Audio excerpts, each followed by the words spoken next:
हजारों नहीं तो सैकड़ों सालों से इंडिया चीन के बाद दुनिया का दूसरा सबसे ज्यादा आबादी वाला मुल्क रहा है, लेकिन सिर्फ चंद महीनों में ये हिस्ट्री हमेशा के लिए बदलने जा रही है। 2023 में किसी भी वक्त इंडियन पॉपुलेशन आखिरकार चाइना की 1.4 बिलियन से भी ज्यादा पॉपुलेशन को क्रॉस करके 21st सेंचुरी और उसके बाद आने वाले सैकड़ों सालों तक दुनिया का सबसे ज्यादा आबादी वाला मुल्क रहेगा। उर्दू डिस्कवर की एक और वीडियो में खुशामदीद नाजरीन। इंडिया हैरत अंगेज तौर पे दुनिया का सबसे ज्यादा आबादी वाला मुल्क बनने जा रहा है, लेकिन आज से 70 ईयर्स पहले कहानी काफी ज्यादा मुख्तलिफ थी। 1950 में चाइना की पॉपुलेशन 552 मिलियन थी, जबकि उस वक्त इंडिया की पॉपुलेशन सिर्फ 359 मिलियन थी। लेकिन उसके बाद के 70 ईयर्स की हिस्ट्री में हिंदुस्तान की आबादी में मजमूई तौर पर 390% का इजाफा हुआ है और चाइना की आबादी में सिर्फ 255%। और जबकि चाइना की आबादी कंट्रोल होने की वजह से कम हो रही है, पर इंडिया की पॉपुलेशन दिन ब दिन बढ़ती जा रही है और 2050 तक इसके रुकने का कोई इम्कान नजर नहीं आता। यूनाइटेड नेशन के एक प्रोजेक्ट के मुताबिक चाइना आने वाले 30 सालों में अपनी आबादी से तकरीबन 30 मिलियन अफराद को कम कर देगा, जबकि इंडिया इससे भी कम अरसे में मजीद 200 मिलियन लोगों का इजाफा करेगा। मतलब कि पूरे पाकिस्तान की पॉपुलेशन जितने इजाफी लोग। हिंदुस्तान की कुछ रियासतें जो अब भी अपनी आबादी में इजाफा कर रही हैं, ये रियासतें 2050 तक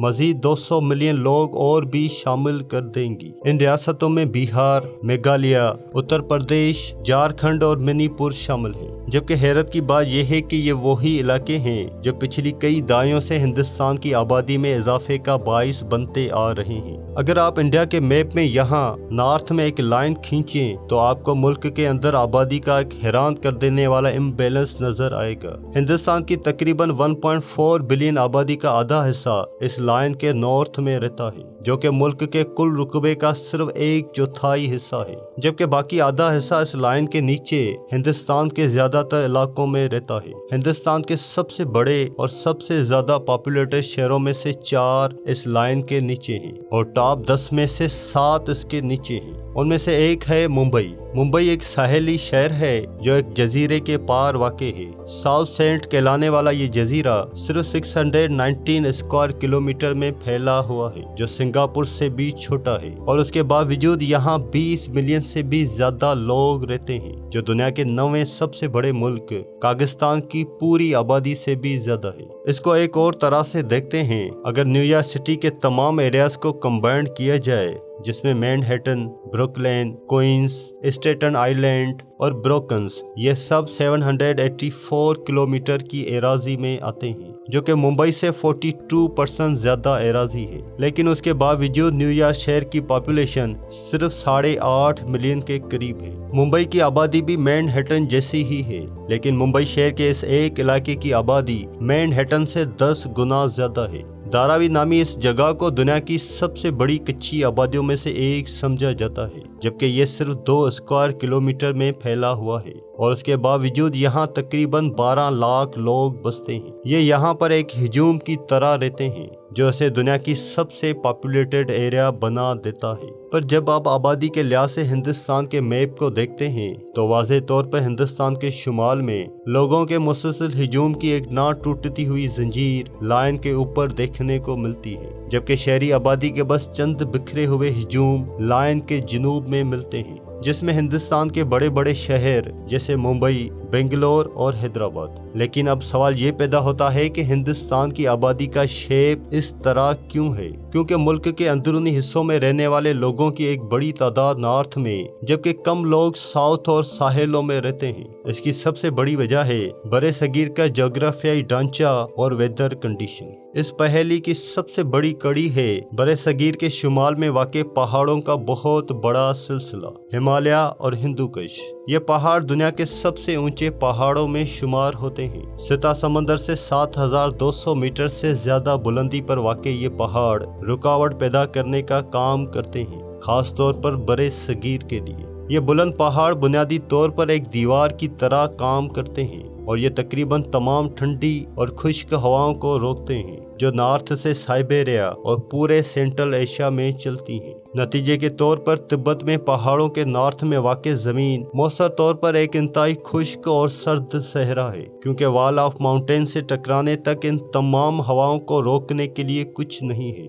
जबकि ये पहाड़ इंडिया के साउथ में अपोजिट क्लाइमेट इफेक्ट का बाइस बनते हैं। सेंट्रल एशिया से चलने वाली किसी भी सर्द और खुश्क हवाओं के बगैर नॉर्दर्न इंडिया दूसरी जगहों के मुकाबले में कहीं ज्यादा गर्म होता है, जबकि गर्मियों के महीनों में इंडियन ओशन से एवापोरेट होने वाली गर्म हवाएं बड़े सगीर से जाकर टकराती हैं, और जब वो नम हवा पहाड़ों तक पहुंचती है तो ये उससे टकराकर ठंडी हो जाती है। लेकिन तिब्बत के पहाड़ों को क्रॉस करने के लिए इतनी बुलंदी पर चढ़ने में नाकाम रहती है। ये एक और वजह है कि तिब्बत इतना खुश्क क्यों है। फिर इस ठंडी और नम हवा के पास पहाड़ी ढलवानों, शुमाली हिंदुस्तान और बांग्लादेश के खुले मैदानों से नीचे उतरने के अलावा कोई जगह नहीं बचती, जिसका असर ये होता है कि जून और सितंबर के दरमियान मौसम गर्मा के दौरान यहाँ सालाना बारिशों की एक बहुत बड़ी मिकदार देखने को मिलती है, जिसे साउथ वेस्टर्न मानसून कहा जाता है। लेकिन नॉर्दर्न इंडिया के वसी मैदानी इलाकों को अपना ज्यादातर पानी बारिश से हासिल नहीं होता, बल्कि उसका ज्यादातर हिस्सा उन दरियाओं से हासिल होता है जो नॉर्थ के बुलंद पहाड़ों से बहते हैं। यहाँ के पहाड़ दुनिया में मीठे पानी और बर्फ का तीसरा सबसे बड़ा जखीरा है। नतीजे के तौर पर अकेले हिमालय में एक अंदाजे के मुताबिक 15,000 अलग अलग ग्लेशियर्स हैं, जो कि मजमूई तौर पर तकरीबन 12,000 क्यूबिक किलोमीटर का ताज़ा पानी जखीरा किए हुए हैं। लिहाजा उनकी ऊंचाई और उनके पानी के बहुत बड़े जखीरे के नतीजे में दुनिया के 3 सबसे ताकतवर और बड़े दरिया इंडस, गंगा और जमुना रिवर यहाँ से शुरू होते हैं, और ये सब नॉर्दर्न इंडिया, पाकिस्तान और बांग्लादेश के मैदानी इलाकों से होते हुए साउथ में बहते हैं। इंडो गंजेटिक प्लेन, जिसको नॉर्दर्न इंडियन प्लेन भी कहा जाता है, ये एक बिल्कुल फ्लैट काबिले काश्त जमीनों का ऐसा टुकड़ा है जो पूरे फ्रांस से भी बड़ा है, और ये दुनिया में कहीं भी काबिले काश्त जमीन का दूसरा सबसे बड़ा टुकड़ा है। जबकि इन बड़े मैदानों को जरखेज करने वाले तमाम दरिया इंडस, गंगा और जमुना पूरा साल पानी का मुसलसल फ्लो बरकरार रखते हैं और मौसम की बेतरतीब बारिशों पर ज्यादा इन्हिसार नहीं करते। इससे भी बेहतर बात यह है कि पहाड़ों से बहते इन दरियाओं के पानी में मिनरल्स और न्यूट्रिशन की बड़ी मिकदार पाई जाती है, और जब ये दरिया रीजन के सैलाबी मैदानों में बहते हैं तो वो मिनरल्स मिट्टी में मिक्स होकर कुदरती खाद का काम करते हैं, जिससे जमीन ताकतवर और जरखेज हो जाती है। दुनिया में कहीं भी फार्म लैंड का ये सबसे अमीर और इंतहाई जरखेज टुकड़ा है,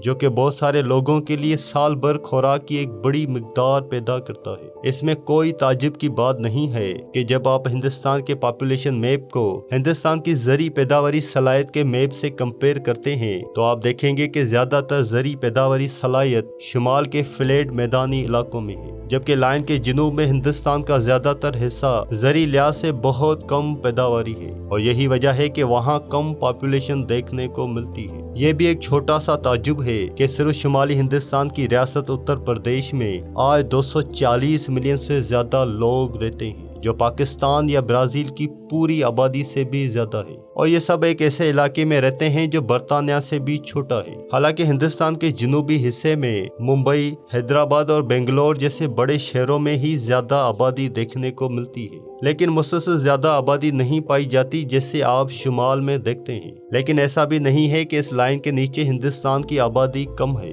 वहाँ भी 700 मिलियन से ज्यादा लोग बसते हैं, जो कि पूरे यूरोप की आबादी के बराबर है। और लाइन के नीचे सिर्फ उत्तर प्रदेश और बिहार जैसी जगहों पर मजमूई तौर पे बहुत ज्यादा पॉपुलेशन देखने को मिलती है, जो दुनिया में कहीं भी जमीन का सबसे ज्यादा हिजूम वाला इलाका है। आपके ख्याल में क्या इंडिया की बढ़ती हुई पॉपुलेशन इंडिया के लिए फायदेमंद साबित होगी या फिर इंडिया की तरक्की की राह में रुकावट बनेगी? नीचे कमेंट करके अपने ख्यालात का इजहार करें। तो मिलते हैं अगली किसी शानदार वीडियो में।